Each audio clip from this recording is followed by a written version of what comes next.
모두가 잠든 깊은 밤, 고전의 등불로 당신의 마음을 비추는 꿈꾸는 서재입니다. 지난 제1편의 마지막, 우리는 낙양을 집어삼킨 동탁의 거대한 그림자와 그 서슬퍼런 폭정 앞에 신음하는 황실의 비극을 목격했습니다. 400년 한나라의 대지는 늑대의 발톱 아래 짓밟혔고 정의를 부르짖던 영웅들은 뿔뿔이 흩어져 각자의 땅에서 때를 기다리고 있었지요. 하지만 가장 깊은 어둠 속에서 별이 가장 밝게 빛나듯 난세의 한복판을 뚫고 나아갈 새로운 영웅들의 서사가 이제 막기지개를 켜고 있습니다. 보검 한 자루를 품고 홀로 적진으로 뛰어든 사나이의 야망과 복숭아 동산의 맹세를 지키기 위해 다시 군장을 꾸리는 형제들의 발걸음. 그 장엄한 기록의 두 번째 막 삼국지 제2편 발톱을 드러내는 영웅들의 이야기를 지금 시작합니다. 제2편은 한 사람의 결단에서 시작합니다. 동탁의 폭정이 낙양을 뒤덮던 바로 그 시절, 아무도 나서지 않을 때 홀로 칼을 품은 사나이, 그가 바로 조조입니다. 낙양의 하늘은 동탁이라는 거대한 먹구름에 가려 해를 잃었습니다. 상국의 자리에 올라 황제보다 높은 권세를 누리는 동탁의 폭정은 날이 갈수록 잔혹해졌고 도성에는 비명과 탄식만이 가득했습니다. 성안의 대신들은 낮에는 동탁의 눈치를 살피며 구칠거렸으나 밤이면 사도왕윤의 저택에 모여 피눈물을 흘리며 나라의 안날을 걱정했습니다. 어느 날 밤, 왕윤은 자신의 생일을 핑계로 대신들을 은밀히 불러 모았습니다. 술잔이 오가는 연회장은 잔치 분위기가 아닌 장례식장처럼 무거웠습니다. 왕윤은 북받쳐 오르는 슬픔을 참지 못하고 소리 없이 흐느끼며 말했습니다. 대신 여러분, 오늘이 실은 나의 생일이 아닙니다. 400년을 이어온 한나라의 사직이 저 역적 동탁의 손에 무너지고 있는데 어찌 편히 술을 마실 수 있겠습니까? 황제는 허수아비가 되었고 백성들은 늑대에게 물린 양처럼 신음하고 있으니 참으로 원통하고 부끄러울 뿐입니다. 왕윤의 통곡에 여기저기서 흐느낌이 터져 나왔습니다. 대신들이 서로 끌어안고 눈물을 훔칠 때 연회장 구석에서 손뼉을 치며 크게 웃는 사나이가 있었습니다. 전군교의 조조 맹덕이었습니다. 조조는 눈물을 닦는 대신들을 훑어보더니 거침없이 호기롭게 외쳤습니다. 조정의 고관대작들께서 모여 밤새도록 운다고 한들 어찌 저 동탁이 스스로 죽어주겠습니까? 울어서 나라를 구할 수 있다면 나 조조도 열흘 밤낮을 울겠으나 지금 필요한 것은 눈물이 아니라 저 역적의 목을 7단 한 자루의 비수입니다. 분노한 왕윤이 조조를 꾸짖으려 했으나 조조의 눈빛은 그 어느 때보다 예리하고 비장했습니다. 조조는 왕윤의 곁으로 다가가 나직하고 단호한 목소리로 자신의 진심을 전했습니다. 사도 어른, 소생에게는 역적을 칠 계책이 있습니다. 동탁은 나를 신임하여 침소까지 드나들게 하니 기회는 반드시 옵니다. 듣자 하니 어른께는 보석이 박힌 칠성보검이 있다는데 그 칼을 제게 빌려주신다면 기필코 동탁의 목을 베어 대장부의 도리를 다하겠나이다. 칠성보검, 북두 칠성의 형상을 새긴 왕윤 가문 대대로 내려오는 보물이었습니다. 왕윤은 조조의 기계에 감동하여 갑오로 내려오던 그 칼을 그에게 내주었습니다. 보검의 서늘한 광채가 조조의 눈동자에 어른거렸습니다. 이튿날 정오, 조조는 칼을 품에 숨기고 동탁의 처소인 승상부로 향했습니다. 동탁은 마침 침상에 비스듬히 누워 쉬고 있었고 곁에는 처나무상의 장수 여포가 버티고 서 있었습니다. 조조는 침착하게 기회를 엿보았습니다.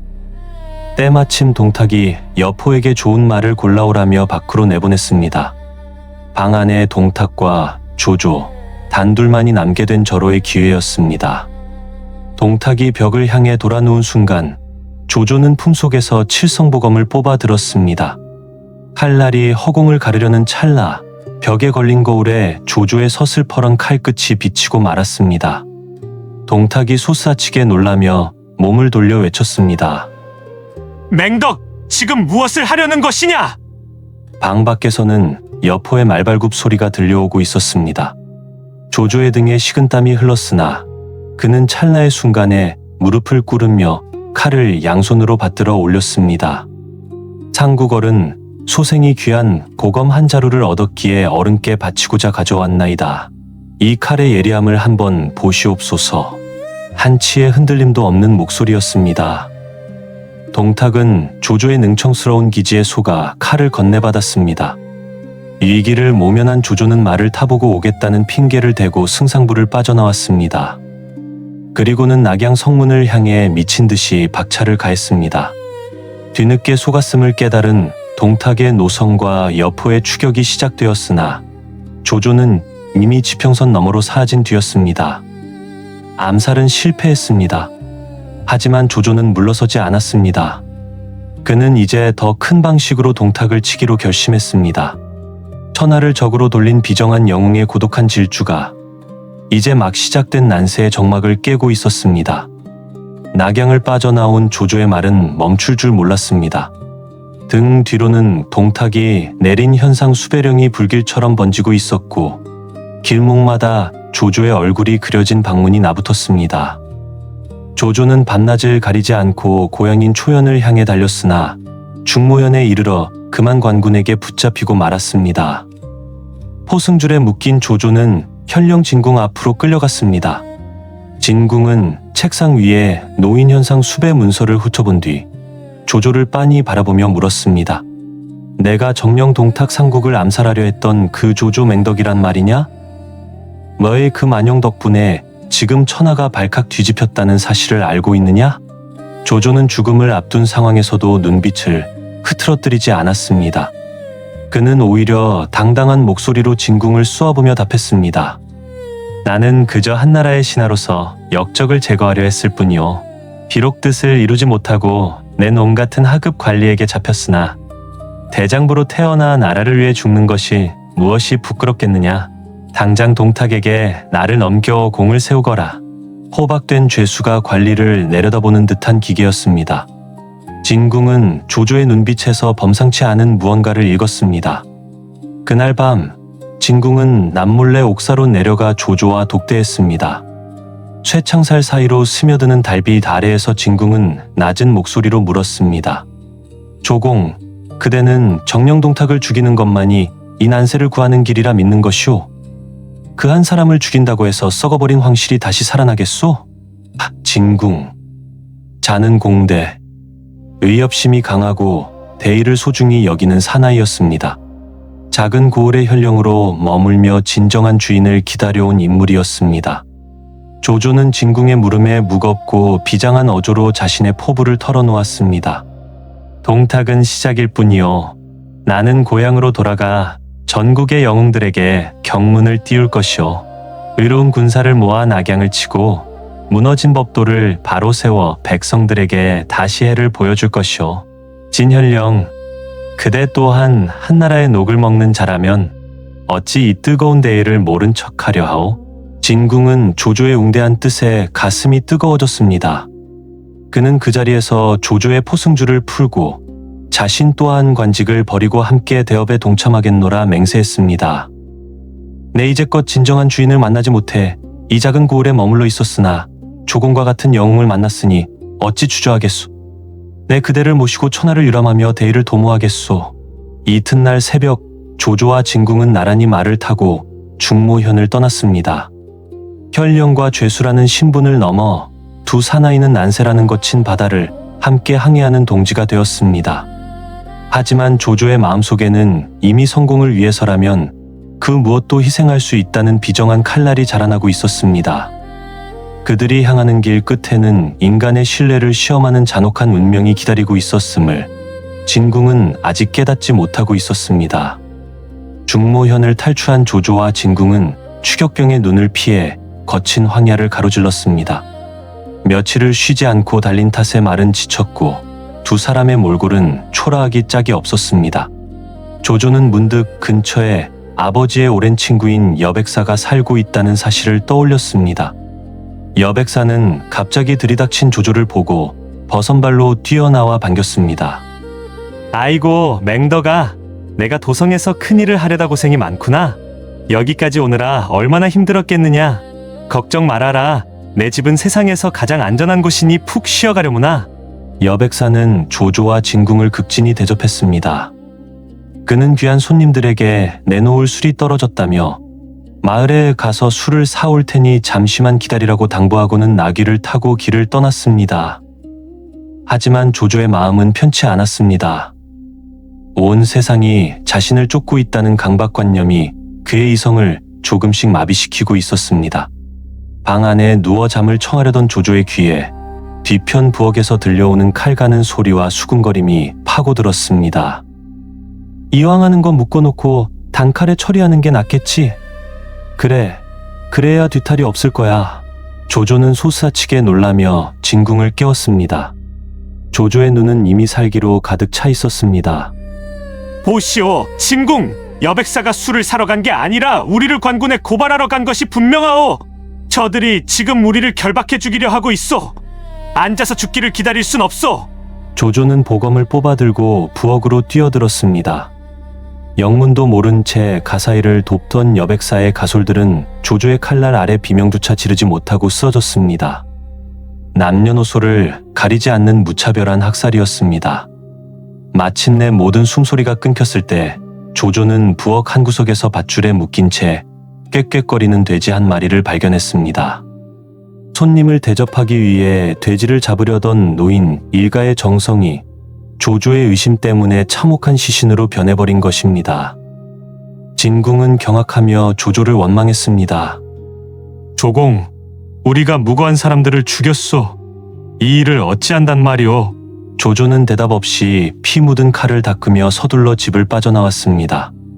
한참을 달려가던 중 마을에서 술을 사들고 돌아오던 여백사와 마주쳤습니다. 노인은 반갑게 손을 흔들며 물었습니다. 아니, 벌써 떠나려는 것이냐? 내 너희를 위해 좋은 술과 안주거리를 준비했단다. 조조는 잠시 멈추어 서서 노인을 바라보더니 다시 칼을 뽑아 들었습니다. 진궁이 말릴 틈도 없이 조조의 칼은 노인의 가슴을 꿰뚫었습니다. 진궁은 말 위에서 떨어질 듯 놀라며 조조에게 소리쳤습니다. 이게 무슨 짓이오? 이미 일어난 일은 어쩔 수 없다 해도 저 불쌍한 노인까지 죽여야 했단 말이오. 조조는 차갑게 식은 노인의 시신을 뒤로하고 진궁을 똑바로 응시하며 삼국지 역사상 가장 비정한 일가를 던졌습니다.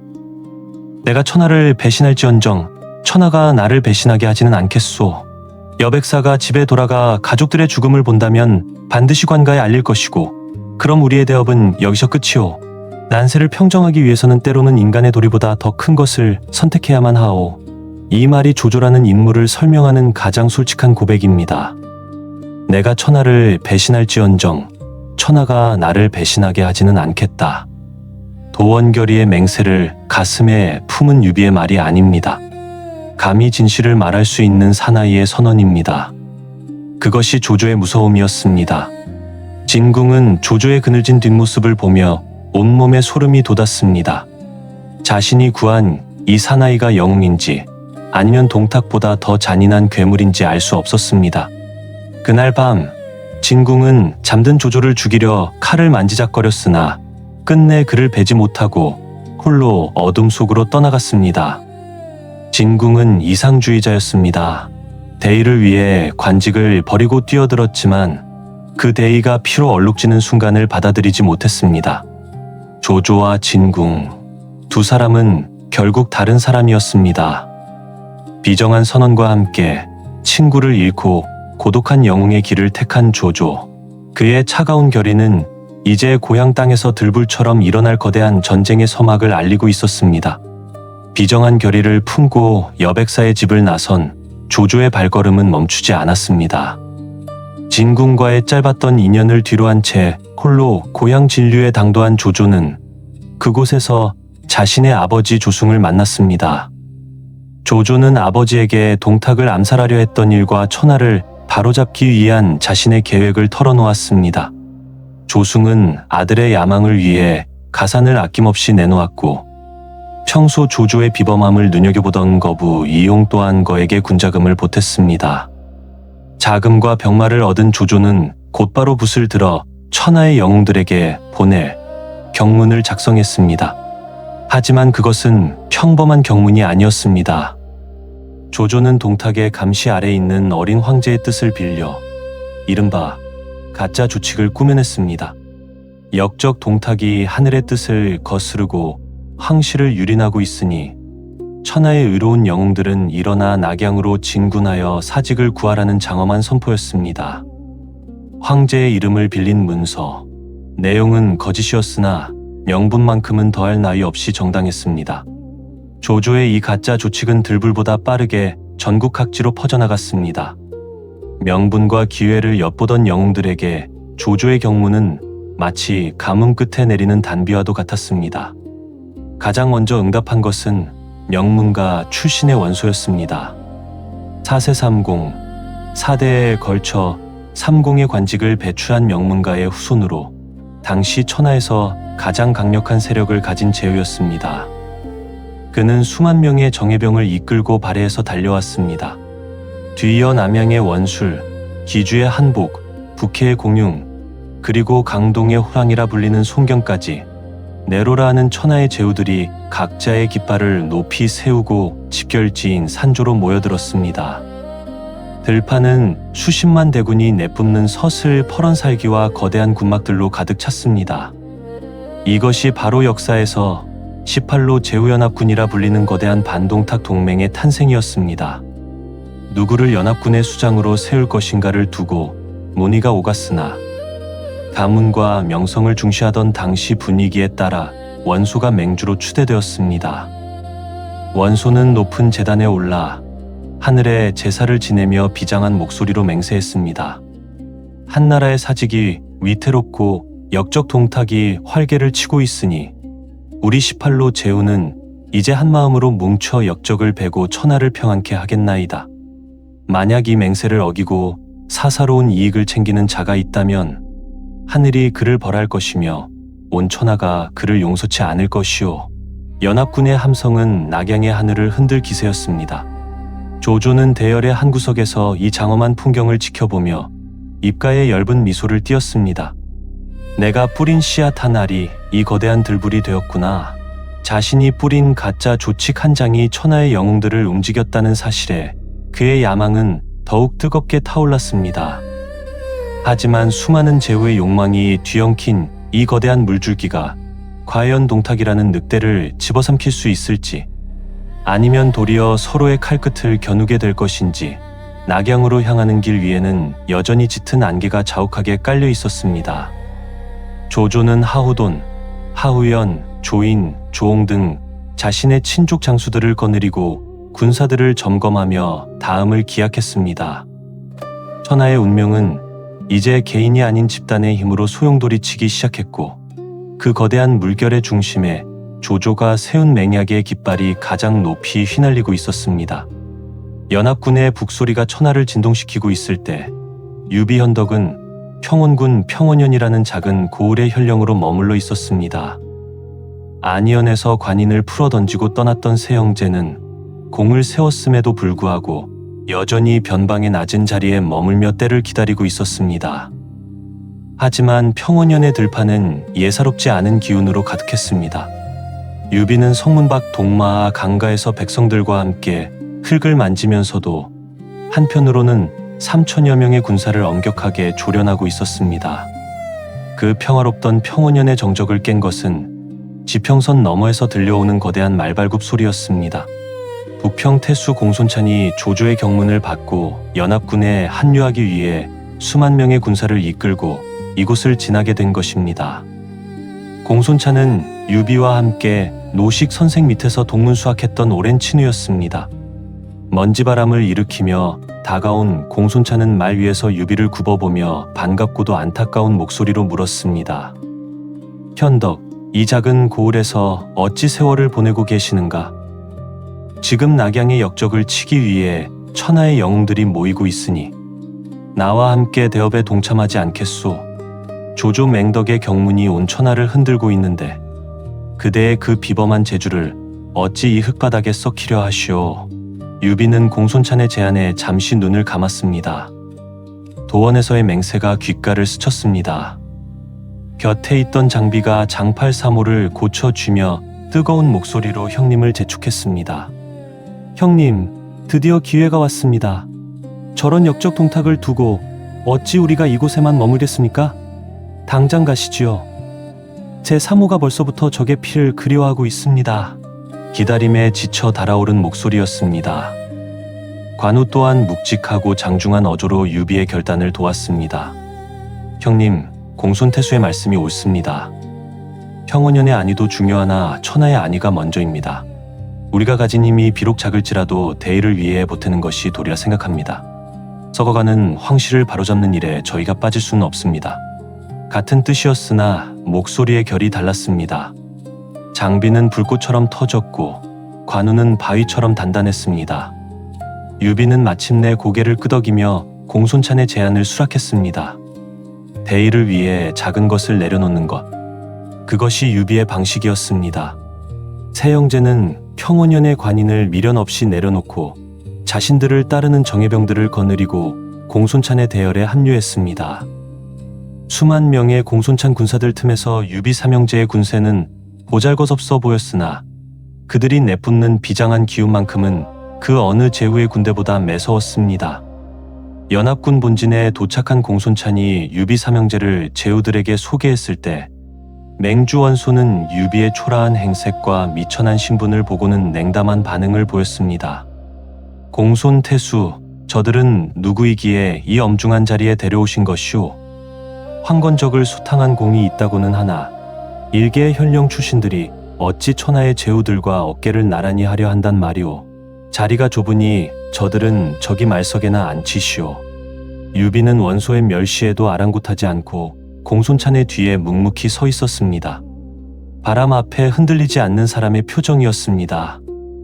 하지만 관우의 수염이 바람에 흩날리고 장비의 눈동자가 이글거리는 것을 본 조조만큼은 예사롭지 않은 기운을 느꼈습니다. 조조는 유비에게 다가가 나직하게 속삭였습니다. 유현덕, 그대를 다시 보게 되어 반갑소. 이곳 제후들의 눈은 오직 가문과 명성에만 머물러 있으나 나의 눈은 그대들의 칼끝에 머물러 있소. 조만간 그대들의 진면목을 보게 될 날이 올 것이니 너무 심려치 마시오. 비록 환영받지 못하는 이방인처럼 연합군의 가장 낮은 자리에 앉게 되었으나 유비 형제의 가슴 속에는 다시 한번 불꽃이 타오르기 시작했습니다. 드디어 난세의 주인공들이 한자리에 모였고 역사의 수레바퀴는 이제 피비린내 나는 전쟁의 한복판으로 거침없이 굴러가기 시작했습니다. 낙양으로 향하는 길목 중 가장 험난한 요새인 사수관, 이곳을 지키는 것은 동탁의 맹장 화웅이었습니다. 키가 9척에 달하고 표범의 머리와 곰의 몸집을 지닌 화웅은 그가 휘두르는 커다란 칼 한 번에 연합군의 선봉을 처참하게 무너뜨렸습니다. 강동의 호랑이라 불리며 가장 먼저 앞장섰던 손견은 화웅의 강력한 무용과 원술의 졸렬한 군량 보급 차단이라는 이중고 속에 패퇴하고 말았습니다. 승리에 도취해 있던 연합군의 기세는 순식간에 꺾였고 사수관 너머에서 들려오는 화웅의 조롱 섞인 외침은 제후들의 간담을 서늘하게 만들었습니다. 화웅은 연합군의 진영 앞까지 말을 타고 달려와 칼을 치켜들며 오만하게 소리쳤습니다. 이 쥐새끼 같은 제후들아! 맹주 원소는 어디 숨었느냐? 죽음이 두렵거든 당장 무기를 버리고 동탁 상국 앞에 엎드려 목숨을 구걸하라! 누가 감히 나와 맞서겠느냐? 너희가 몰고 온 수십만 대군이 고작 내 칼날 하나를 당해내지 못하는구나! 원소는 분노로 얼굴이 붉어졌으나 정작 누구를 내보낼지를 두고는 주저했습니다. 연합군의 사기는 이미 바닥으로 추락했고 전장에는 불길한 침묵만이 감돌았습니다. 원소는 좌우를 둘러보며 다급하게 물었습니다. 누가 저 오만한 화웅의 머리를 베어오겠소? 우리 연합군의 명예가 땅에 떨어졌거늘 어찌 다들 고개만 숙이고 있는 것이오? 장수 한 명이 없단 말이오? 먼저 나선 것은 제후유섭의 장수였습니다. 하지만 그는 화웅과 맞붙은 지 불과 세 합도 되지 않아 말 아래로 거꾸러졌습니다. 뒤이어 기주 태수 한복이 자랑하던 영장 반봉이 육중한 도끼를 들고 나갔으나 그 역시 눈 깜짝할 사이에 화웅의 칼날에 목숨을 잃고 말았습니다. 장수들이 속수무책으로 당하자 연합군의 군막 안에는 무거운 정적이 내려앉았습니다. 천하를 호령하겠다던 제후들은 이제 서로의 눈치를 보며 뒷걸음질 치기 바빴습니다. 원소는 탁자를 내리치며 탄식했습니다. 아, 나의 명장 알량과 문추가 이곳에 없음을 한탄할 뿐이로다. 그중 단 한 명이라도 이곳에 있었다면 어찌 저 화웅 따위가 우리를 능멸하게 두었겠는가. 정녕 우리 18로 제후들 중에 저 자를 당해낼 인재가 없단 말이오. 화웅의 기세는 갈수록 높아졌고 연합군의 사기는 회복될 기미가 보이지 않았습니다. 제후들의 비겁한 침묵 속에 사수관의 바람은 더욱 차갑게 불어왔습니다. 화웅의 칼끝에서 뚝뚝 떨어지는 아군의 피는 이제 연합군 전체의 공포가 되어 그들의 심장을 조여왔습니다. 원소와 제후들은 화려한 의관을 갖추고 있었으나 그 속에는 겁에 질린 평범한 인간의 나약함만이 가득했습니다. 그리고 바로 그 순간 역사는 이름 없는 곳에서 시작됩니다. 바로 그때 연합군의 가장 낮은 자리인 공손찬의 뒤편에서 한 사나이가 천천히 앞으로 걸어 나왔습니다. 붉은 얼굴에 긴 수염을 휘날리며 82근의 청룡 언얼도를 꼬나쥔 관우였습니다. 그의 등장은 침묵하던 군막 안에 보이지 않는 파문을 일으켰습니다. 제후들의 눈동자들이 일제히 이 이름 없는 장수에게 쏠렸고 조조는 흥미로운 듯 술잔을 멈추고 관우의 눈빛을 살폈습니다. 이제 곧 사수관의 붉은 흙먼지 속에서 전설이 될 한 사나이의 거친 호흡이 얼어붙은 연합군의 정적을 깨뜨리려 하고 있었습니다. 맹주원소가 탄식하는 군막 안에서 관우 운장이 천천히 앞으로 걸어 나왔습니다. 그는 원소 앞에 당당히 서서 낮고 묵직한 목소리로 청했습니다. 소장이 나가 저 화웅의 머리를 베어오겠나이다. 만약 베지 못한다면 나의 목을 내놓아도 좋소. 한마디도 흔들리지 않는 돌처럼 무거운 목소리였습니다. 관우의 당당한 기계에 모두가 잠시 놀랐으나 유비 일행을 미천하게 여겼던 원술이 자리에서 일어나 삿대질을 하며 비웃었습니다. 네 이놈! 너는 고작 공손찬 밑의 궁수라 들었는데 어찌 감히 제후들이 모인 이 자리를 능멸하느냐? 우리 연합군의 장수가 없어서 일개 병도를 내보낸단 말이야? 당장 물러가지 못할까? 원술의 모욕에도 관우는 한치의 흔들림이 없었습니다. 눈 하나 깜짝하지 않았습니다. 오직 조조만이 흥미로운 눈빛으로 관우를 바라보더니 곁에 있던 시종을 시켜 술 한 잔을 따르게 했습니다. 조조는 김이 모락모락 나는 뜨거운 술잔을 관우에게 내밀며 말했습니다. 장군의 용기를 높이 사오. 이 술을 마시고 기운을 내어 출전하시오. 관우는 조조가 내미는 술잔을 바라보더니 술잔을 받지 않은 채 단호하게 답했습니다. 술은 다녀와서 마시겠소. 이 술이 식기 전에 화웅의 목을 베어 돌아올 것이니 잠시만 기다려 주시오. 관우는 그대로 몸을 돌려 말에 올랐습니다. 군막 안에는 다시 침묵이 흘렀습니다. 저 말이 허풍인가 아니면 진심인가? 제후들은 숨을 죽이며 기다렸습니다. 사수관 앞에서는 여전히 화웅이 연합군의 길을 꺾으며 위세를 떨치고 있었습니다.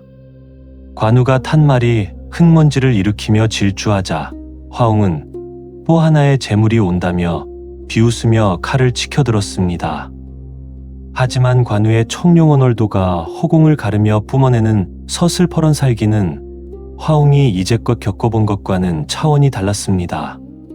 군막 안의 제후들은 밖에서 들려오는 천둥 같은 함성과 말, 울음소리에 귀를 기울였습니다.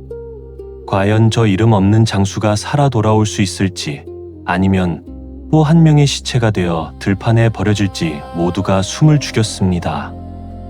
얼마 지나지 않아 밖이 고요해지더니 성큼성큼 들어오는 발소리가 군막 안을 울렸습니다. 관우가 한 손에 화웅의 피 묻은 머리를 들고 제단 앞에 던졌습니다. 제후들이 경악하여 입을 다물지 못할 때 조조는 탁자 위에 놓인 술잔을 살며시 만져보았습니다. 술잔에서는 여전히 따스한 김이 모락모락 피어오르고 있었습니다. 약속대로였습니다. 관우는 아무런 표정 변화 없이 조조가 건네는 그 술잔을 받아 단숨에 들이켰습니다. 전장의 먼지가 채 가시지 않은 얼굴로 아무 일도 없었다는 듯이 이 이름 없는 영웅의 무용 앞에 연합군의 사기는 하늘을 찌를 듯 솟구쳤고 비겁하게 침묵하던 제후들은 그제야 환호하며 칼을 뽑아 들었습니다. 식지 않은 술잔의 전설은 그렇게 사수간의 붉은 노을 속에서 천하로 번져가기 시작했습니다. 이후 수천 년이 지나도록 사람들은 이 장면을 이렇게 기억합니다. 술이 식기 전에 적장의 목을 베어온 사나이, 관우, 운장, 사수간을 지키던 화웅이 허망하게 목숨을 잃었다는 소식은 장안의 동탁에게 커다란 충격을 주었습니다. 분노한 동탁은 이제 자신이 직접 대군을 이끌고 연합군을 분쇄하기로 결심했습니다. 그는 낙양에서 가장 가까운 요새인 호로관으로 향하며 자신의 가장 날카로운 이빨이자 천하무쌍의 장수 여포를 선봉에 세웠습니다. 호로관 성벽 위에 우뚝 선 여포의 모습은 그 자체로 거대한 산과 같았습니다. 머리에는 보랏빛 사무관을 쓰고 몸에는 붉은 비단 전포의 짐승의 얼굴이 새겨진 황금 갑옷을 둘렀습니다.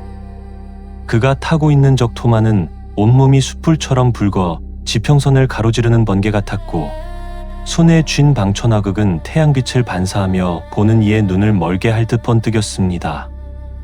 여포가 적토마를 타고 성문 밖으로 천천히 걸어 나오자 연합군의 수십만 대군은 그 위압감에 눌려 일순간 숨을 멈추었습니다. 사람 중에는 여포요, 말 중에는 적토마. 과연 그 위용은 천하를 압도하고도 남음이 있었습니다. 연합군의 장수 방열이 창을 휘두르며 먼저 달려나갔으나 여포의 화극이 허공을 한 번 가르자 방열의 몸은 낙엽처럼 바닥에 떨어졌습니다. 뒤이어 도끼를 든 목순이 달려들었지만 여포는 눈길조차 주지 않은 채 방천화극의 자루로 그의 가슴을 쳐 단숨에 전령시켰습니다. 연합군의 명장이라 칭송받던 무한국마저 여포의 일격에 팔이 잘려 비명을 지르며 도망쳐야 했습니다. 여포의 무용은 단순히 힘이 센 수준을 넘어섰습니다.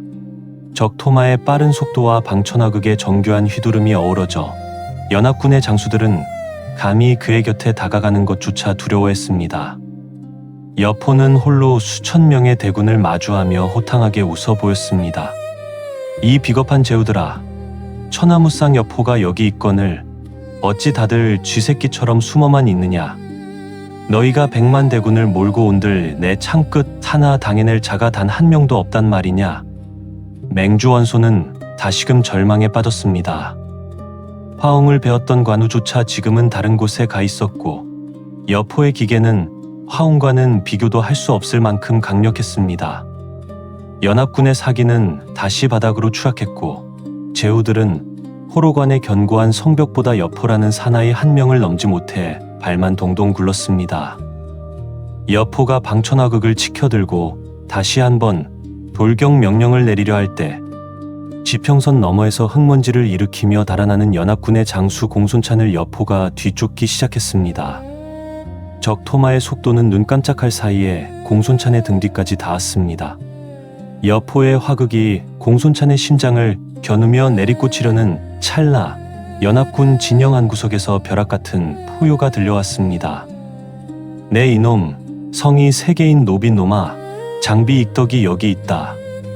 그 포효는 호로관의 성벽을 흔들었고 공포에 질려있던 연합군 병사들의 가슴에 다시금 불을 지폈습니다. 천하무쌍 여포를 향해 장팔사모를 치켜들고 돌진하는 장비의 눈동자는 분노와 투지로 이글거리고 있었습니다. 장비는 겁이 없었습니다. 아니, 정확히는 겁을 몰랐습니다. 천하의 여포 앞에 홀로 뛰어드는 이 사나이, 그것이 장비 익덕이었습니다. 호로관 벌판에 장비의 거친 포효가 울려 퍼지자 여포는 공손찬을 쫓던 말머리를 돌렸습니다. 자신을 감히 성이 3개인 노비라 모욕한 시골뜨기 장수에게 본때를 보여주기 위함이었습니다. 장비는 검은색 준마에 올라 장팔사모를 휘두르며 노도와 같이 달려들었습니다. 장비의 사모와 여포의 화극이 허공에서 맞부딪히자 쇳소리가 대지를 흔들었습니다. 두 영웅의 전투는 마치 2마리의 용이 뒤엉켜 싸우는 듯 장엄했습니다. 장비가 사모를 내지르면 여포는 화극으로 이를 쳐내며 반격했고 적토마와 장비의 말은 서로를 위협하며 원을 그리며 돌았습니다. 50합을 넘게 싸워도 승부는 나지 않았습니다. 장비의 힘은 바위도 부술듯 강력했으나 여포의 기술은 물 흐르듯 유연하고 날카로웠습니다. 이를 지켜보던 관우의 눈빛이 매서워졌습니다. 아우, 장비가 혼신의 힘을 다하고 있으나 여포의 기세를 꺾기에는 부족함을 느낀 관우는 청룡원월도를 비껴든 채 말에 채찍질을 가했습니다. 셋째야, 내가 왔다. 장중하고 묵직한 목소리였습니다. 그 한마디가 전장의 공기를 바꾸었습니다. 이제 벌판에는 여포를 중심으로 좌우에서 장비와 관우가 몰아붙이기 시작했습니다. 여포는 천하의 두 영웅을 동시에 상대하면서도 조금의 흐트러짐이 없었습니다. 방천화극은 전우좌우를 종횡무진으로 누비며 관우의 언월도를 막아내고 장비의 사모를 쳐냈습니다. 세 마리의 말이 뒤엉키고 세 자루의 병기가 불꽃을 튀기는 광경은 연합군과 동탁군 모두의 넋을 잃게 만들었습니다. 전투가 길어질수록 여포 또한 조금씩 숨이 가빠오기 시작했습니다. 그때 본진에서 이를 지켜보던 유비현덕이 쌍고검을 뽑아들고 전장의 한복판으로 뛰어들었습니다. 두 아우와 함께 생사를 같이 하겠다는 결의였습니다. 유비는 무예로 최강이 아니었습니다. 하지만 그는 언제나 함께 뛰어들었습니다. 그것이 유비의 방식이었습니다. 이제 유비와 관우, 장비 삼형제가 여포 한 사람을 에워싸고 맹렬한 공격을 퍼부었습니다. 유비의 쌍고검이 여포의 빈틈을 노리고 관우의 언월도가 묵직하게 머리 위를 내리누르며 장비의 사모가 옆구리를 매섭게 파고들었습니다. 아무리 천하무쌍의 여포라 할지라도 도원에서 맹세한 세 형제의 완벽한 협공을 영원히 막아낼 수는 없었습니다. 여포는 더 이상 버티기 어렵다는 것을 직감했습니다. 그는 방천화극으로 유비의 얼굴을 향해 한 번 크게 휘둘러 틈을 만든 뒤 적토마의 고삐를 당겨 코로관 성문 안으로 말머리를 돌렸습니다. 천하무쌍 여포가 처음으로 패배를 인정하고 물러나는 역사적인 순간이었습니다. 연합군은 일제히 함성을 지르며 호로관을 향해 밀어붙였습니다. 세 형제가 보여준 그 장엄한 무용은 제후들의 가슴 속에 각인되었고 유비라는 이름은 이제 더 이상 미천한 혈령이 아닌 천하를 구원할 영웅의 이름으로 울려 퍼졌습니다. 여포는 성벽 위로 도망쳤고 동탁의 대군은 공포에 질려 성문을 굳게 닫았습니다. 호로관의 거친 바람은 여전히 피냄새를 머금고 있었으나 삼형제의 깃발은 그 어느 때보다 높이 휘날리며 난세의 정점에 우뚝 서 있었습니다. 하지만 승리의 기쁨도 잠시, 패배한 동탁의 머릿속에는 낙양을 불태우고 장안으로 달아나겠다는 더 잔인한 계획이 소용돌이치고 있었습니다. 호로관에서 유비 삼형제의 기세에 눌려 퇴각한 여포의 소식은 장안의 동탁에게 단순한 패배 이상의 공포를 안겨주었습니다. 서량의 늑대라 불리던 동탁도 천하의 영웅들이 대의 아래 하나로 뭉친 기세 앞에서는 자신의 목숨이 이태로움을 직감했습니다. 이때 곁을 지키던 책사 이유가 차갑고도 잔인한 목소리로 계책을 올렸습니다. 상국 어른, 낙양은 이미 사방이 트여 방어하기 어려우니 험준한 산세로 둘러싸인 예수도 장안으로 거처를 옮기소서. 그것이 천하를 도모할 장기적인 책략이 될 것입니다. 동탁은 이유의 말에 따라 400년 한나라의 영광이 깃든 낙양을 버리고 장안으로의 천도를 강행하기로 결심했습니다. 그러나 그것은 단순한 이동이 아닌 역사에 기록될 참혹한 범죄의 시작이었습니다. 동탁은 이동자금을 마련한다는 핑계로 낙양의 거부 수천 명을 역적으로 몰아 그 재산을 모조리 몰수하고 그들의 목을 베어 수레에 매달았습니다. 돈이 없으면 목숨이라도 내놓으라는 무자비한 약탈이 도성 전체를 휩쓸었습니다. 이동의 전날 밤, 동탁은 자신의 군사들에게 명령을 내렸습니다. 낙양의 모든 정각과 민가에 불을 지르라. 400년간 쌓아온 황실의 궁궐과 종묘, 수많은 서적과 보물들이 시뻘건 불길 속으로 무참히 사라져갔습니다. 밤하늘은 낮보다 더 붉게 타올랐고 화려했던 낙양성 전체는 거대한 아비규환의 지옥도로 변했습니다. 동탁의 광기는 여기서 멈추지 않았습니다. 역대 황제들의 무덤인 산릉을 파헤쳐 금은보화를 도굴했고 그 과정에서 훼손된 선대, 황제들의 유골은 들판에 아무렇게나 버려졌습니다. 수백만 명의 낙양 백성들은 서량 군사들의 채찍 아래 장안으로 향하는 죽음의 행진에 내몰렸습니다. 굶주림과 매질에 쓰러진 노인과 아이들의 시신이 길을 메웠고 흐느끼는 소리는 낙양에 불타는 연기 속에 묻혀버렸습니다. 연합군이 마침내 낙양에 당도했을 때 그들을 맞이한 것은 승리의 영광이 아닌 검게 그을린 폐허였습니다. 궁궐은 기둥만 남았고 거리에는 타다 남은 재가 바람에 날렸습니다. 수십만 대군이 이토록 오래 싸워서 얻어낸 것이 이잿더미였습니다. 조조 맹덕은 분노하여 맹주 원소에게 당장 동탁의 뒤를 쫓자고 주장했습니다. 역적이 도망치느라 지쳐있을 이때가 바로 천하를 평정할 기회입니다. 지금 당장 추격에 나서야 합니다. 그러나 욕망에 눈먼 제후들은 이미 텅 빈 낙양의 땅을 누가 차지할 것인가에만 눈이 멀어 조조의 말을 외면했습니다. 동탁이 불태워 재만 남은 땅을 서로 차지하겠다며 다투는 그 모습, 대의는 이미 사라지고 없었습니다. 조조는 제후들의 비겁함에 침을 뱉으며 홀로 군사를 이끌고 추격에 나섰으나 서영의 복경에 걸려 죽을 고비를 넘기고 돌아와야 했습니다. 피투성이가 되어 돌아온 조조는 제후들을 향해 차가운 일가를 던졌습니다. 그대들과는 더 이상 대업을 논할 수 없겠소. 비정한 영웅 조조는 연합군의 깃발을 꺾고 자신의 길을 떠났습니다. 400년 제국의 수도 낙양은 그렇게 한 폭군의 광기와 제후들의 이기심 속에서 잿더미가 되어 역사의 뒤안길로 사라져갔습니다. 대의를 내세워 모인 18로 제후들, 그 대의는 낙양의 불길보다 먼저 타버렸습니다. 불타버린 낙양의 잔해 속에서 가장 먼저 궁궐터에 입성한 것은 강동의 호랑이 송견이었습니다. 다른 제후들이 빈 땅을 두고 다투는 동안 송견은 무너진 종묘를 바로 세우고 황제들의 넋을 기리며 정성껏 제사를 지냈습니다. 연합군에서 가장 용맹하게 싸웠고 가장 먼저 대의를 실천한 사나이다운 행동이었습니다. 그렇게 폐허가 된 도성에서 밤하늘을 올려다보던 손견은 어느 날 궁궐 한 구석에서 오색 영롱한 기운이 뿜어져 나오는 것을 발견했습니다. 기운이 서린 곳은 비단으로 덮인 낡은 우물이었습니다. 손견은 병사들을 시켜 우물 속을 살피게 했습니다. 그곳에서 건져 올린 것은 화려한 옷을 입고 죽은 지 얼마 되지 않은 한 여인의 시신이었습니다.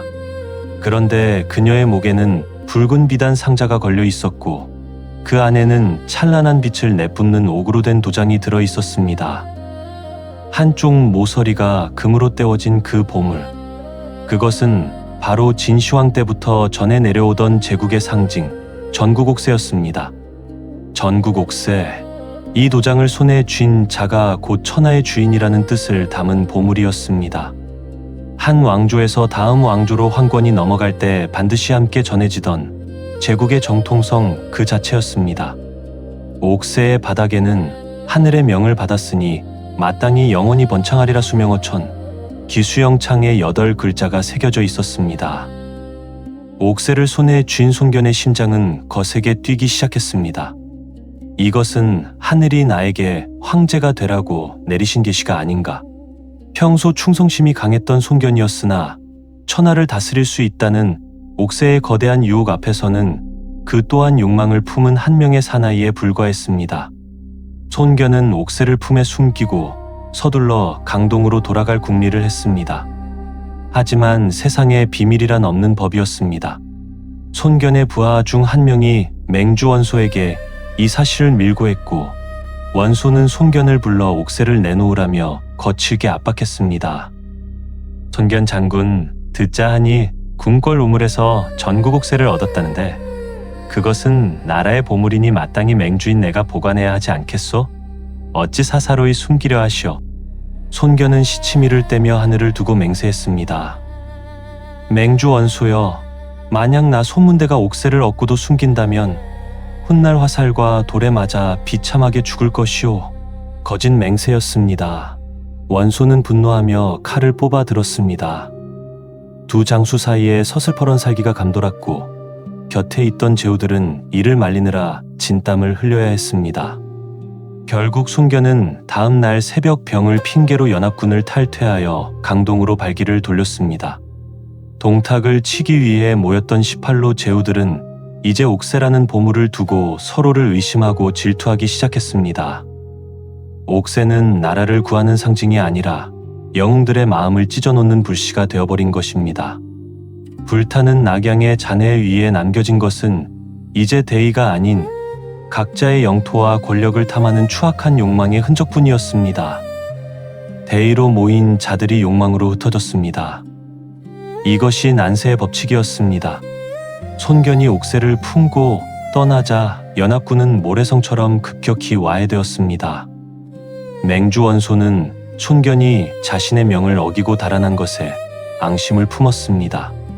그는 손견의 귀한 길목을 지키고 있는 형주자사 유표에게 은밀히 서신을 보냈습니다. 유표 장군, 손견이 전국 옥새를 훔쳐 달아나고 있소. 그를 막아 세우고 옥새를 되찾으시오. 만약 그를 베어준다면 내 장군을 크게 도울 것이오. 자신이 다스리는 형주 땅을 지나는 손견을 본 유표는 원소의 부탁과 옥새에 대한 탐심으로 길을 막아섰습니다. 강동의 호랑이 손견은 유표의 군사를 격파하며 나아갔으나 이 사건으로 인해 강동과 형주 사이에는 씻을 수 없는 원한의 골이 깊게 파였습니다. 훗날 이 원한은 두 세력의 충돌로 이어질 것입니다. 강동으로 돌아온 손견은 세력을 키우며 다시 한번 중원으로 나갈 기회를 엿보았습니다. 마침 원술이 유표를 공격하라는 제안을 해오자 손견은 지난날의 원수를 갚기 위해 대군을 이끌고 형주로 진격했습니다. 손견의 무용은 여전히 압도적이었습니다. 그는 유표의 맹장 황조를 번번이 패퇴시키며 형주의 심장부인 양양성을 겹겹이 포위했습니다. 승리가 눈앞에 있었습니다. 그러나 승리에 도취한 손견은 주위의 만류에도 불구하고 소수의 호위병만을 거느린 채 현산으로 지형 정찰을 나갔습니다. 그것이 치명적인 실수였습니다. 그것은 유표의 책사 괴량이 파놓은 잔혹한 함정이었습니다. 산속 깊은 곳에 매복해 있던 황조의 군사들은 손견의 모습이 보이자마자 일제히 깃발을 올렸습니다. 순식간에 사방에서 화살이 비처럼 쏟아졌고 산 위에서는 거대한 바위 덩어리들이 굴러 내려왔습니다. 아차 싶었을 때는 이미 늦었습니다. 강동을 호령하던 호랑이 손견은 채 칼을 뽑아보기도 전에 무수한 화살에 몸이 꿰뚫리고 거대한 바위에 깔려 비참한 최후를 맞이했습니다. 일찍이 옥새를 숨기며 했던 그의 거짓 맹세가 비극적인 현실이 되어 돌아온 것입니다. 화살과 돌에 맞아 죽을 것이라 했던 그 말이 그대로 이루어졌습니다. 손견의 나이 겨우 37이었습니다. 아버지의 시신을 되찾기 위해 적진으로 뛰어든 어린 아들 손책의 통곡 소리가 현산의 골짜기를 가득 메웠습니다. 이 손책이 훗날 강동을 반석 위에 올려놓고 그 아들 손권이 오나라를 세워 천하를 삼분하게 됩니다. 손견의 죽음은 끝이 아니라 오나라 서사의 첫 번째 비극적 서막이었습니다. 연합군의 선봉에서 가장 용맹하게 싸웠던 영웅의 허망한 죽음은 난세의 비정함을 다시 한번 천하에 일깨워 주었습니다. 제후들은 이제 각자의 땅에서 서로를 집어삼키기 위해 이빨을 드러냈고 동탁이 사라진 자리에는 더 많은 늑대와 호랑이들이 나타나 대지를 피로 물들일 준비를 마쳤습니다. 옥새는 주인을 잃고 다시 어둠 속으로 숨어들었으며 중원은 이제 끝을 알 수 없는 더 깊은 혼돈의 소용돌이 속으로 빠져들고 있었습니다. 장안의 밤은 차가운 달빛 아래 죽음의 그림자가 짙게 깔려 있었습니다. 낙양을 태우고 장안으로 옮겨온 동탁의 권세는 하늘을 찌를 듯했고 그의 폭정 아래 도성은 거대한 감옥과도 같았습니다. 사도 왕유는 밤마다 홀로 정원을 거닐며 무너져가는 한나라의 사직을 생각하며 가슴을 쳤습니다. 무력을 앞세운 여포와 탐욕을 앞세운 동탁, 이 두 괴물이 결탁해 있는 한 붓을 든 신하들의 충언은 그저 공허한 메아리에 불과했습니다. 조조의 칠성보검도 실패로 끝났습니다. 연합군도 흩어졌습니다. 남은 길은 단 하나뿐이었습니다. 어느 깊은 밤, 정원 한 구석에서 나직하고도 애달픈 흐느낌이 들려왔습니다. 왕윤의 양녀이자 절세의 미모와 예지를 겸비한 초선이었습니다. 왕윤은 초선에게 다가가 짐짓 엄한 목소리로 물었습니다. 초선아, 너는 어찌하여 이 깊은 밤의 달을 보며 눈물을 흘리고 있느냐? 혹시 연심을 품은 사내가 있어 그러는 것이냐? 아니면 이 애비의 근심을 엿보고 슬퍼하는 것이냐? 초선은 소매로 눈물을 닦으며 왕윤 앞에 무릎을 꿇었습니다. 그녀의 눈망울에는 슬픔보다 더 깊은 결의가 서려 있었습니다. 아버님, 소녀 비록 미천한 몸이나 아버님께서 나라를 걱정하며 식사조차 거르시는 것을 어찌 모르겠습니까? 동탁의 잔인함과 여포의 무용이 결합하여 이 나라가 도탄에 빠졌으니 소녀의 가냘픈 몸이라도 바쳐 저들의 사이를 갈라놓을 수 있다면 죽어도 여한이 없겠나이다. 아버님, 소녀를 이용해 주시옵소서. 소녀가 기꺼이 그들의 칼날 사이로 들어가 독이 든 꽃이 되겠나이다. 왕윤은 초선의 진심 어린 제안에 가슴이 미어지는 듯했습니다. 꽃다운 나이의 딸을 늑대와 호랑이의 굴로 밀어넣어야 하는 아비의 심정은 오죽했겠습니까? 그러나 이것만이 400년 한나라를 구할 유일한 길임을 깨달은 왕윤은 초선의 손을 맞잡고 함께 눈물을 흘렸습니다. 그리고 그 밤 두 사람은 천하를 뒤흔들 잔혹하고도 슬픈 비책 미인계와 연안계를 설계했습니다. 연안계란 서로 연결된 고리처럼 계략이 계략을 낳는 전략입니다. 한 사람에게 거짓을 심고 그 거짓이 다른 사람의 의심을 자극하며 결국 두 사람이 서로를 향해 칼을 들게 만드는 것. 초선이라는 여인이 그 고리의 중심에 놓이는 것이었습니다. 왕윤은 곧바로 행동에 나섰습니다. 그는 먼저 여포를 집으로 초대했습니다. 보석이 박힌 금관과 진귀한 보물을 선물하며 여포의 환심을 샀고 화려한 연회 자리에서 초선을 불러 술을 따르게 했습니다. 달빛 아래 춤추는 초선의 자태는 여포의 심장을 단숨에 앗아갔습니다. 여포가 넋을 잃고 바라보자 왕윤은 그의 귀에 대고 속삭였습니다. 여 장군, 이 아이는 나의 딸이나 장군과 같은 영웅에게 시집 보내고자 정성껏 키워왔소. 조만간 길이를 택해 장군의 집으로 보내줄 터이니 그리 아쉬워. 여포는 세상을 다 얻은 듯 기뻐하며 돌아갔습니다. 그러나 며칠 뒤 왕윤은 동탁을 집으로 청했습니다. 여포에게 했던 것보다 수십 배는 더 화려한 연회를 베풀며 동탁의 비위를 맞췄습니다. 그리고 술기운이 오른 동탁에게 초선을 보여주었습니다. 욕망에 눈먼 동탁은 초선을 보자마자 그 자리에서 그녀를 자신의 수레에 태워 궁으로 데려갔습니다. 이 소식을 들은 여포의 가슴 속에는 배신감과 질투라는 이름의 독버섯이 자라나기 시작했습니다. 자신이 아버지라 부르던 동탁이 자신의 정혼녀를 가로챘다는 사실에 여포의 눈동자는 증오로 번뜩였습니다. 나라를 구하기 위한 한 여인의 눈물과 노대신의 결의가 이제 동탁과 여포라는 두 거대한 기둥 사이에 보이지 않는 균열을 내고 있었습니다. 장안의 밤은 여전히 고요했으나 그 정적 속에는 피비린내 나는 환멸의 전조가 소리 없이 숨쉬고 있었습니다. 동탁의 품에 안긴 초선은 이제 정교한 연기를 시작했습니다. 그녀는 동탁 앞에서는 여포의 무례함을 원망하며 가련한 여인을 연기했고 여포와 마주칠 때면 동탁에게 강제로 몸을 더럽혔다며 피눈물을 흘렸습니다. 동탁과 여포 사이를 오가며 한쪽에는 여포에 대한 의심을, 다른 쪽에는 동탁에 대한 증오를 싣는 것이었습니다. 여포는 매일같이 동탁의 곁을 지키면서도 침소 안에서 들려오는 초선의 웃음소리에 가슴이 찢기는 고통을 느꼈습니다. 어느 날 동탁이 황제와 정사를 논하느라 자리를 비운 사이 여포는 기회를 놓치지 않고 초선이 머무는 후원으로 몰래 숨어들었습니다. 연못가에 위치한 봉의정에서 초선은 난간에 기대어 구슬프게 울고 있었습니다. 여포를 본 초선은 더욱 애절하게 흐느끼며 그의 가슴에 불을 질렀습니다. 장군, 소녀는 이미 저 늙은 도적에게 몸을 더럽혔으니 살아있을 이유가 없습니다. 아버님과의 약속을 믿고 장군만을 기다려왔거늘 어찌 운명이 이토록 가혹하단 말씀입니까? 장군께서 저를 구해주지 않으신다면 저는 지금 이 자리에서 연못에 몸을 던져 목숨을 끊겠나이다.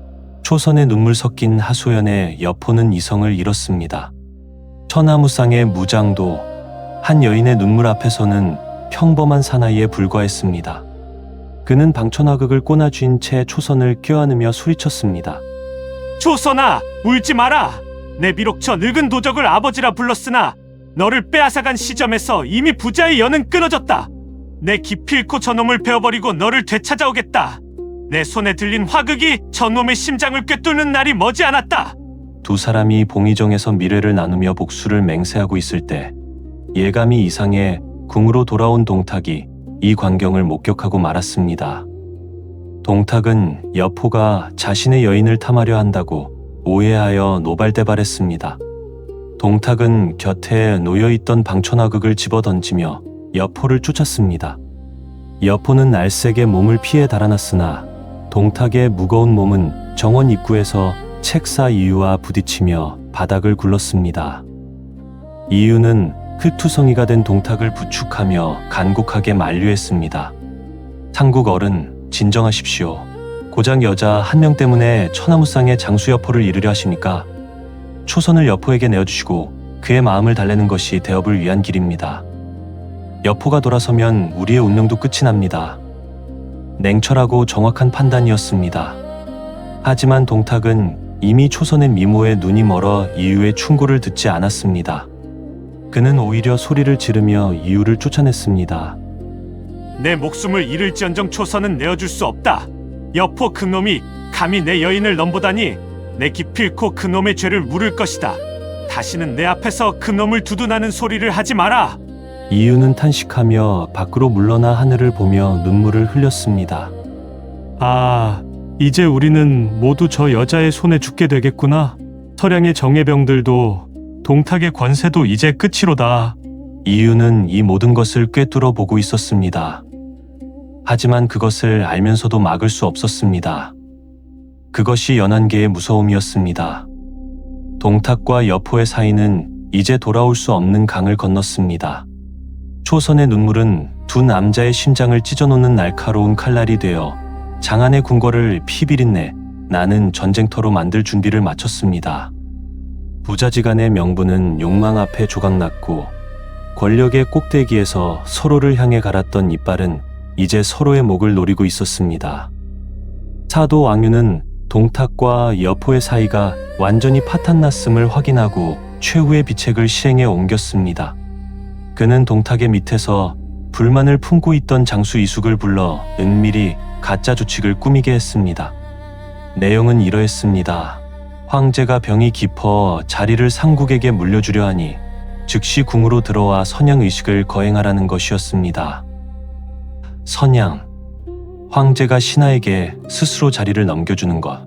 동탁이 평생 꿈꿔온 바로 그 순간이었습니다. 욕망에 눈먼 동탁은 의심 없이 이 소식을 믿었습니다.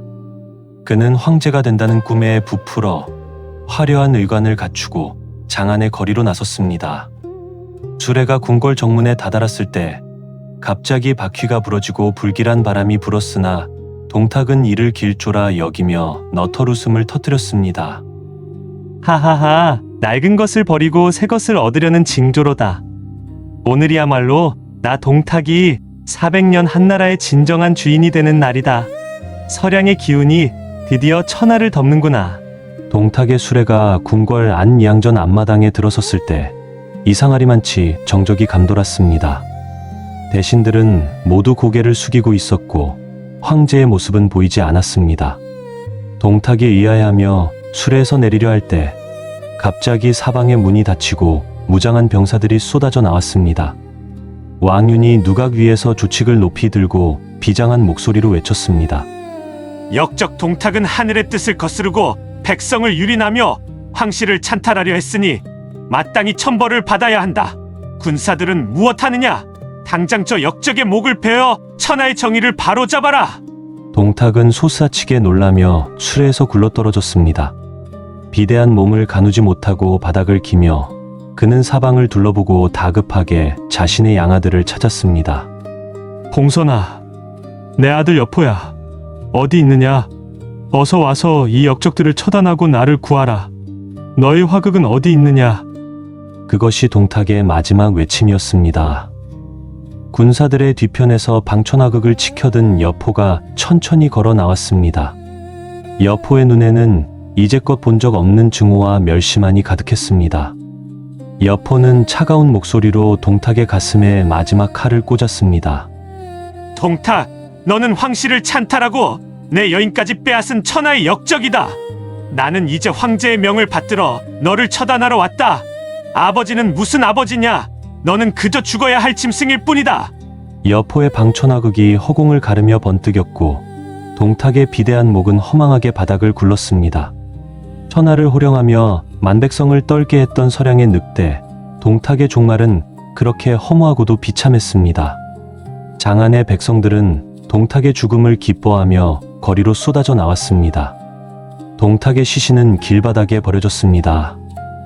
백성들은 그 배 위에 신지를 꽂아 불을 붙였고 기름진 몸에서 나온 기름 때문에 그 불길은 며칠 동안이나 꺼지지 않았다고 전해집니다. 400년 사직을 짓밟았던 폭군의 말로는 그렇게 타오르는 불길 속에서 재가 되어 사라졌습니다. 동탁을 쓰러뜨린 것은 칼이 아니었습니다. 한 여인의 눈물이었습니다. 그리고 그 눈물을 설계한 노대신 왕윤의 결이었습니다. 무력이 닿지 않는 곳에 지혜가 닿은 것입니다. 동탁의 폭정은 끝이 났으나 승리의 기쁨은 오래가지 않았습니다. 동탁의 잔당들은 여전히 성 밖에서 복수의 칼날을 갈고 있었고 권력을 잡은 왕윤은 승리에 취해 관용을 베풀지 않았습니다. 장안의 하늘 위로 다시 한번 먹구름이 몰려오며 이제 동탁보다 더 지독하고 끝을 알 수 없는 혼돈의 폭풍이 영웅들의 운명을 시험하려 다가오고 있었습니다. 역적 동탁의 비대한 육신이 장안 저작거리의 뜨거운 햇살 아래 기름을 흘리며 타오를 때 도성의 백성들은 이제야 긴 어둠이 끝났다며 서로를 껴안고 환호했습니다. 그러나 승리에 취한 사도 왕윤의 집무실에는 여전히 서늘한 냉기가 감돌고 있었습니다. 동탁은 죽었으되 그가 남긴 수만 명의 서량 군사들이 성 밖에서 갈 길을 잃은 채 늑대처럼 울부짖고 있었기 때문입니다. 동탁의 신복이었던 이각과 곽사 그리고 장제와 번조는 두려움에 떨며 왕윤에게 사면을 구하는 서신을 보냈습니다. 주인을 잃은 군사들이 목숨을 구걸하는 간절한 요청이었습니다. 하지만 강직하다 못해 독단에 빠져버린 왕윤은 그들의 간절한 요청을 단칼에 거절했습니다. 역적의 무리에게 자비란 있을 수 없다며 동탁을 도와 천하를 어지럽힌 자들은 마땅히 그 죗값을 치러야 한다는 완고한 선언이었습니다. 동탁을 쓰러뜨린 왕윤의 결단력이 이번엔 독이 되었습니다. 살 길이 막힌 자는 죽기 살기로 싸웁니다. 왕윤은 그 사실을 몰랐습니다. 사면의 길이 막혔다는 소식을 들은 서량의 장수들은 군사를 버리고 뿔뿔이 흩어져 달아나려 했습니다. 바로 그때 동탁의 책사였던 가후가 그들의 앞길을 막아서며 낮고 예리한 목소리로 꾸짖었습니다. 장군들이 지금 군사를 버리고 홀로 달아난다면 지나가는 시골 포졸 한 명에게도 붙잡혀 개처럼 죽임을 당할 것입니다. 차라리 서량에 남은 군사들을 수습하여 장안으로 진격하십시오. 죽기 살기로 싸워 뜻밖의 성공을 거두면 천하를 다시 얻을 것이요. 설령 실패하더라도 그때 달아나도 늦지 않습니다. 가후의 독사 같은 지략에 정신을 차린 이각과 곽사는 흩어졌던 군사들을 다시 불러 모았습니다. 동탁의 복수를 명분으로 내걸고 장안을 향해 진격하는 그들의 군세는 가는 곳마다 낙오된 병사들을 흡수하며 수십만 대군으로 불어났습니다. 도성을 수호하던 여포가 방천화극을 휘두르며 노도와 같이 맞섰으나 가후의 교묘한 유인책과 끝없이 밀려오는 서량의 인해전술 앞에 천하무쌍의 여포마저 말머리를 돌려야 했습니다. 장안성은 다시 한번 피바람에 휩싸였습니다. 성문을 부수고 들어온 서량군은 동탁이 살아있을 때보다 더 잔인하게 도성을 유린했습니다. 그들은 닥치는 대로 불을 지르고 대신들의 집을 약탈하며 동탁의 죽음을 기뻐했던 백성들에게 처참한 보복을 가했습니다. 왕윤은 어린 헌제를 모시고 높은 누각 위로 피신했으나 이각과 곽사의 칼날이 이미 누각 아래까지 들이닥쳤습니다. 이각과 곽사는 누각 아래에서 고개를 쳐들고 오만하게 소리쳤습니다. 왕윤, 내 놈이 상국 어른을 죽이고 우리까지 몰살하려 했느냐. 당장 내려와 무릎을 꿇고 우리의 분노를 받아라. 헌재는 공포에 질려여 왕윤의 옷자락을 붙잡았으나 사도 왕윤은 이미 자신의 운명을 예감한 듯 정갈하게 의관을 굳혔습니다. 그는 폐하께 마지막 인사를 올리며 비장한 목소리로 으추렸습니다. 신이 부덕하여 역적의 무리를 완전히 소탕하지 못하고 도리어 화를 불렀나이다. 신의 미천한 목숨으로 이 사태가 진정될 수 있다면 그것으로 족하옵니다. 부디 400년 사직을 보존하소서. 왕윤은 말을 마치자마자 누각 아래로 몸을 던져 스스로 순절했습니다.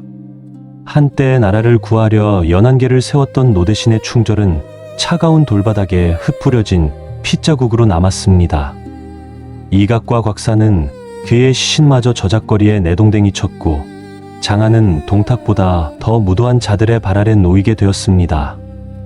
도성은 주인을 잃은 시체들이 산을 이루는 참혹한 아수라장이 되었고 한나라의 위엄은 이제 들개들의 먹잇감이 된 대신들의 시신처럼 처참하게 짓밟히고 있었습니다. 동탁을 쓰러뜨리는 데는 한 여인의 눈물이면 충분했습니다. 하지만 난세를 끝내는 것은 전혀 다른 이야기였습니다. 하나의 어둠이 사라지면 또 다른 어둠이 그 자리를 채웠습니다. 장안이 다시 한번 역적들의 손에 넘어가 핏빛 어둠 속으로 잠겨 있을 때 연합군을 떠나 고향으로 돌아갔던 조조 맹덕은 연주 땅에서 은밀히 천하를 도모할 힘을 기르고 있었습니다. 그는 악양에서 보았던 제후들의 허망한 욕망을 교훈 삼아 가문과 명성보다는 오직 실력과 재능만을 보고 인재를 모으는 데 열중했습니다. 조조의 비범한 안목 앞에 순욱과 순유 형제, 정욱, 곽가와 같은 당대 최고의 지략가들이 구름처럼 모여들었습니다.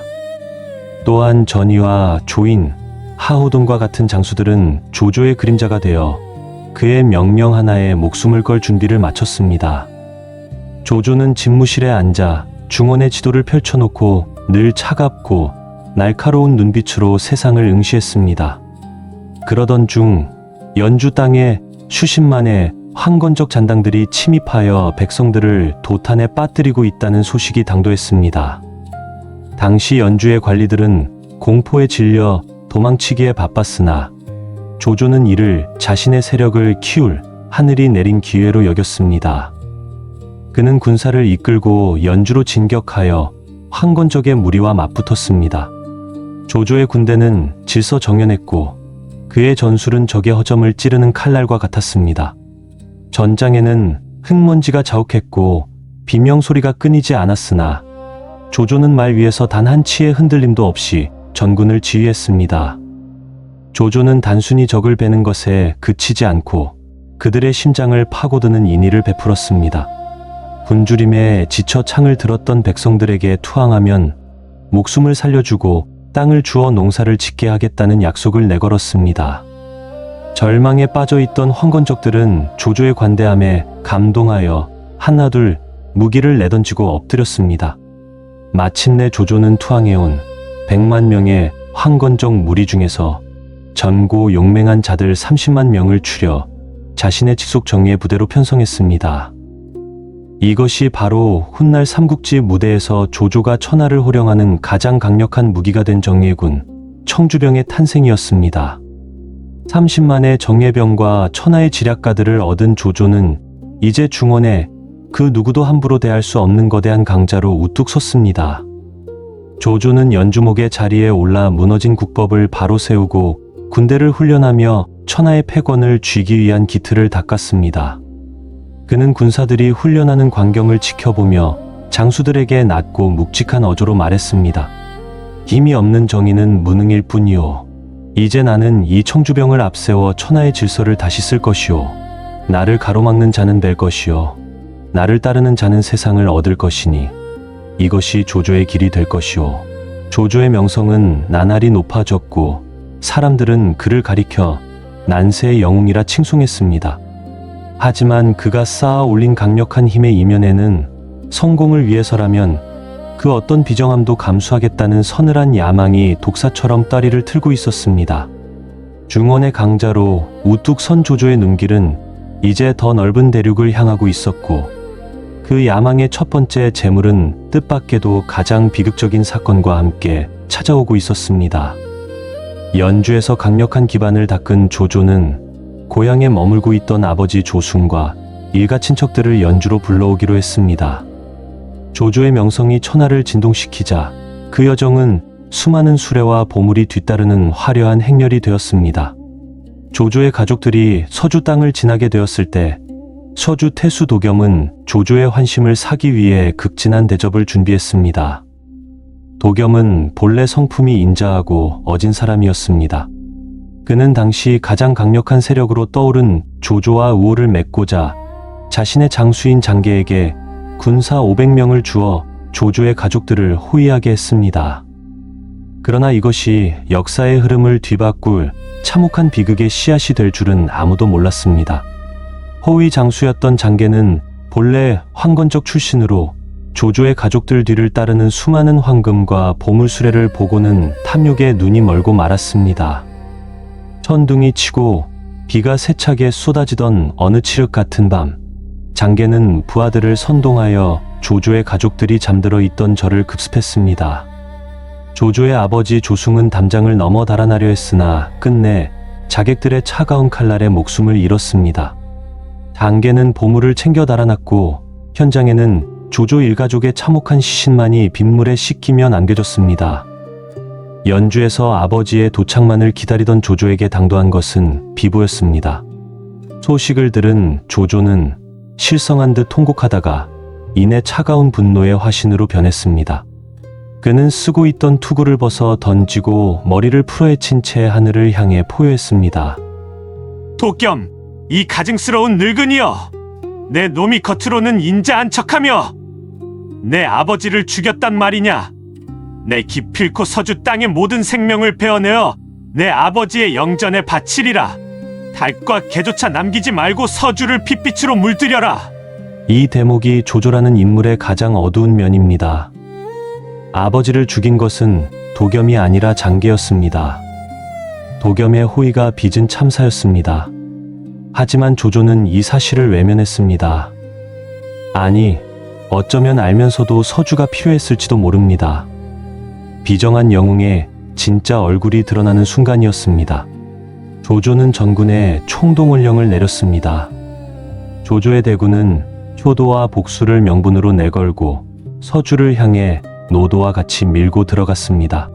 조조의 군사들은 지나가는 곳마다 성을 부수고 백성들을 학살했습니다.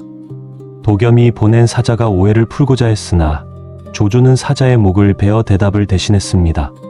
조조의 눈에는 이제 천하대사도 대의도 보이지 않았습니다.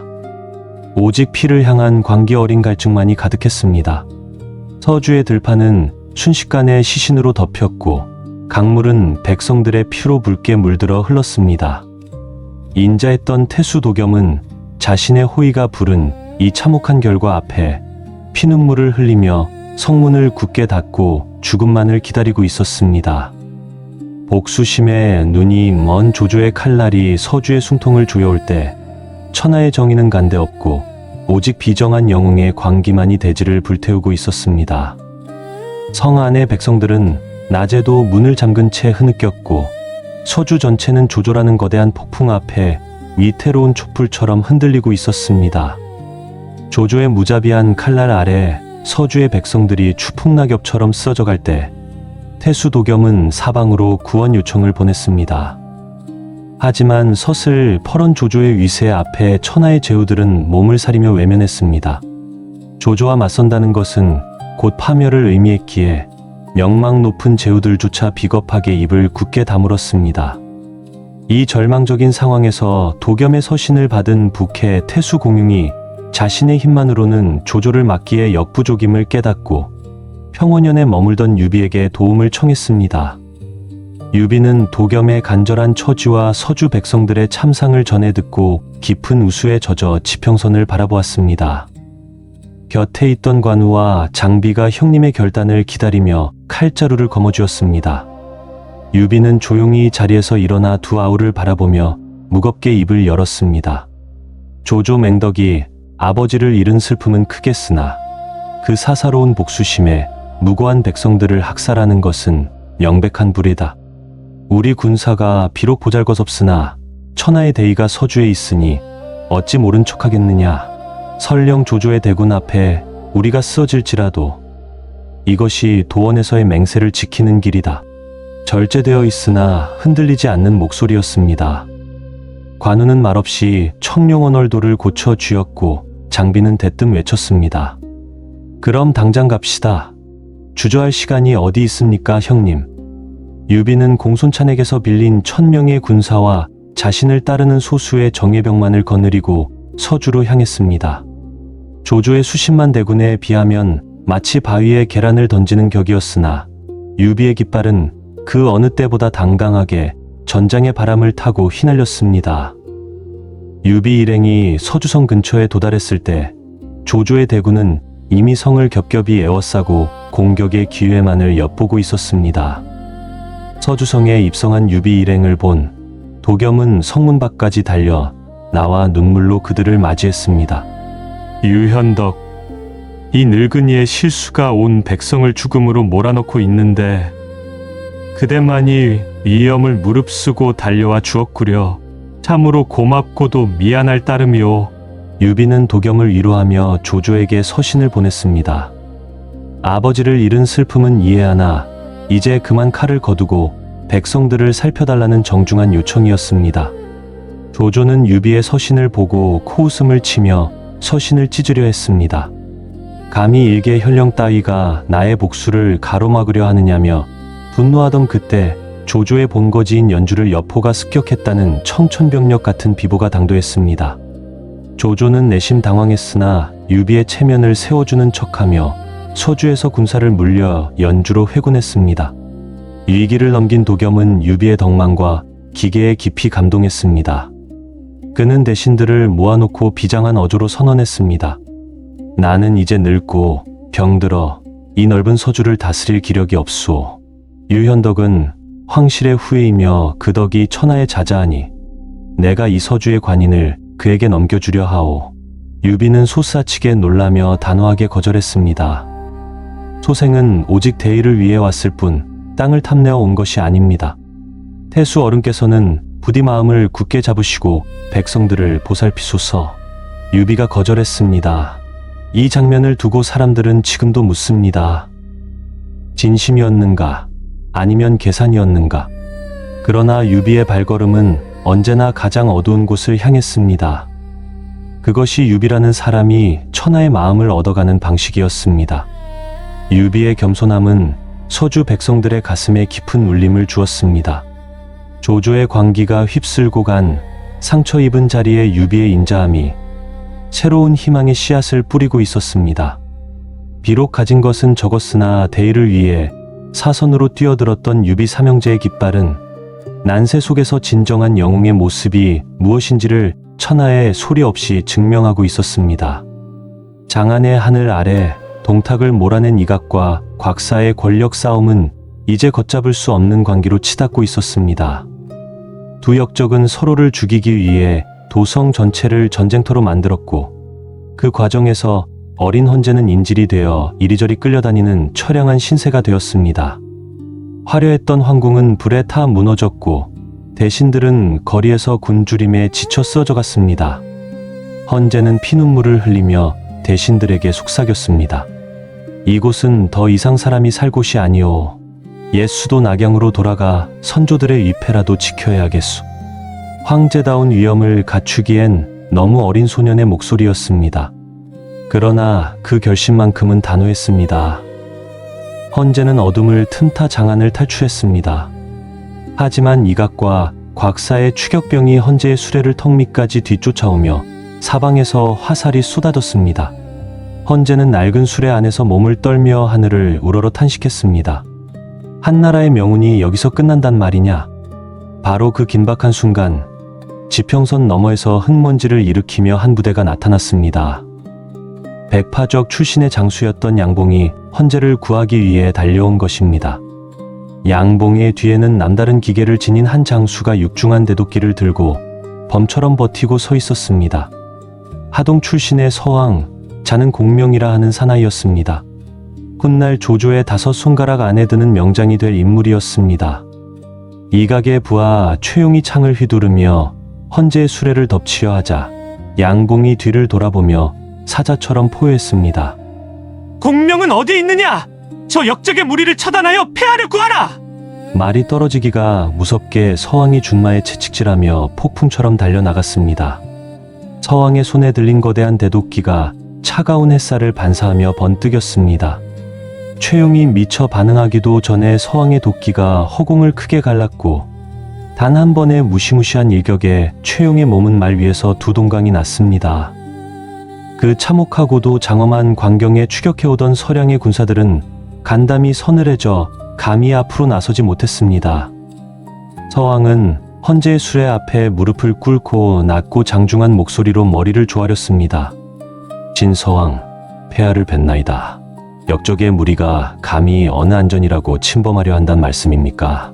소신이 있는 한 단 한 놈의 도적도 폐하의 옷자락을 건드리지 못할 것입니다. 헌재는 수레 밖으로 몸을 내밀어 서왕의 손을 맞잡았습니다. 그대의 무용이 참으로 놀랍구려. 짐을 사선에서 구해주었으니 그 공이 산과 같소. 서왕과 양봉의 결사적인 호의를 받으며 헌재는 구사일생으로 황하를 건너 낙양에 당도했습니다. 하지만 그들을 기다리고 있는 것은 승리의 영광이 아닌 동탁이 태워버린 잿더미와 굶주림 뿐이었습니다. 황제는 기둥만 남은 전각 아래 엎드려 통곡하며 천하의 영웅들을 향해 다시 한번 도움을 청했습니다. 짐이 여기 있노라. 누가 와서 이 무너진 사직을 일으켜 세우겠느냐? 그 절규에 가장 먼저 응답한 것은 저 멀리 연주에서 세력을 회복한 조조였습니다. 헌재를 등에 업고 천하를 호령하려는 조조의 야망과 폐허가 된 낙양에서 다시 일어서려는 헌재의 간절함이 이제 거대한 운명의 소용돌이 속에서 마주치려 하고 있었습니다. 말발굽 소리가 다시 낙양의 거리를 메우고 지평선 너머로는 또 다른 시대의 서막을 알리는 거대한 구름이 일고 있었습니다. 조조의 대군이 낙양을 향해 진군하는 소리와 함께 영웅들의 뜨거운 서사는 이제 더 깊은 격동의 한복판으로 우리를 안내할 준비를 마쳤습니다. 낙양의 잿더미 위로 새로운 해가 떠오르며 한 시대를 풍미했던 탐욕의 상징 동탁은 역사의 뒤안길로 허망하게 사라졌습니다. 하지만 도성에는 평화 대신 더 차가운 긴장감이 감돌기 시작했습니다. 늑대가 떠난 자리에 굶주린 호랑이들이 나타나 대지를 조각내어 나누기 시작했으니까요.